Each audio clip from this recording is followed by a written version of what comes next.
ഈ 600 കോടിയുടെ ഡീല് ഞാൻ പുറങ്കാല് കൊണ്ട് തൊഴിച്ചു കളഞ്ഞു. 600 കിലോയുടെ ഗോൾഡ് വാങ്ങിക്കാൻ ഒരാളുണ്ട് എന്ന് പറഞ്ഞ് എൻ്റെ അടുത്ത് വന്ന ആളാണ് ഈ ഇൻബോക്സിൽ കാണുന്ന മനുഷ്യൻ. ഇയാൾക്ക് സ്വന്തമായൊരു മുഖമില്ല, പേരില്ല, ഇയാൾ ആരാണെന്നുള്ളതിന് ഒരു വിവരവുമില്ല.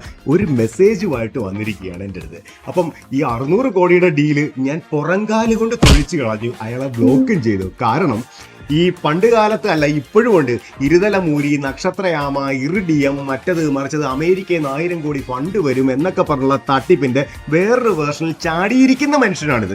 ഇയാൾ തട്ടിപ്പുകാരനാണെന്ന് ഞാൻ പറഞ്ഞില്ല, ചാടിയിരിക്കുകയാണ്. ഇയാൾ പറയുന്നത് റോയൽ ഫാമിലിയിൽ നിന്ന് ഇയാൾക്ക് 600 കിലോ ഗോൾഡ് വാങ്ങിക്കാൻ ആളുണ്ട്, എനിക്ക് കമ്മീഷൻ തരാമെന്നൊക്കെയാണ് പറഞ്ഞത്. 600 കിലോ ഗോൾഡ് എന്ന് പറഞ്ഞാൽ ഏതാണ്ട് ഒരു 750 കോടി രൂപ ഇന്ത്യൻ മണി വരും. ഒരു 750 കോടി 2 രാജ്യങ്ങൾക്കിടയിൽ ട്രാൻസ്ഫർ ചെയ്യുന്ന പ്രൊസീജിയർ എന്താണെന്ന് പോലും ഈ മന്ദബുദ്ധിയായ മനുഷ്യൻ ചിന്തിച്ചില്ല, അല്ലെങ്കിൽ ഗൂഗിളിൽ നോക്കാനുള്ള മാന്യത കാണിച്ചില്ല എന്നുള്ളതാണ്. തട്ടിപ്പിൽ പെടാൻ ഇങ്ങനെ റെഡിയായിരിക്കുന്ന കുറെ മലയാളികളുണ്ട്. ഞാൻ പറഞ്ഞു മനസ്സിലാക്കാൻ ശ്രമിക്കുമ്പോഴും ഈ പുള്ളി പറയുന്നത് ഇത് ജെനുവിൻ ബയറാണ്, റോയൽ ഫാമിലിയാണ്. മറ്റേ റോയൽ ഫാമിലിക്ക് എന്താ ലണ്ടൻ ബുള്ളിയൻ മാർക്കറ്റിൽ നിന്ന് ആവശ്യമുള്ള സാധനം ലീഗലായി വാങ്ങിച്ചുകൂടെ?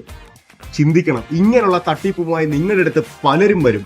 ഗോൾഡിന്റെ പുറകിൽ ഇങ്ങനെ നിങ്ങളെ മണ്ടനാക്കാൻ വരുന്ന ഒരുപാട് ആൾക്കാരുണ്ട്. ഇവരെ സൂക്ഷിച്ചിരിക്കുക. അല്ലെങ്കിൽ മലയാളി, നിങ്ങൾ എല്ലാ 3 മാസം ഓരോ സ്കാമിൽ പോയി ചാടും. അതുപോലെ ഇതിലും ചാടിക്കൊണ്ടിരിക്കും. സോ സൂക്ഷിച്ചാൽ ദുഃഖിക്കണ്ട. Life never be the same again.